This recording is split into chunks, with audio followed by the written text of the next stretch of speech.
एक minute yes. माझे नाव सुदान मांद्रेकर. हांव कलांगूट वेटरन्साचो कॅप्टन. आयज मुराडा फातोड्डा आनी कलांगूट वेटरन्स खेळटाली. It was tough game.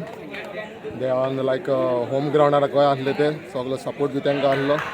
पूण आमी टफ खेळोन एका गोलान आयज जिखले. आमचो मिस्कीन आहा पळय तेणेन गोल मारलो हेडीन second हाफाक. It was a tough game, but we won. We are in the final. We say thank you very much for the organizers. 50 प्लसाच्यो गेमी जाता म्हणून आमकां खेळोंक गावता. आमचो म्हाज्या आदल्या मनशाक नाल्यार कॅप्टन आमचो इंडियेचो प्लेयर रॉबर्ट तेच्या कडेन वचून खेळोंक गावलो. हांव पयलो फर्स्ट डिविजनान केन्ना वाड्याचे गेमीक पासून सारको खेळोंक ना, पूण आतां कलांगूट वेटरन्साचो कॅप्टन जाला हांव आनी म्हाका चड उमेद येता खेळपाक फुटबॉल. Okay thank you.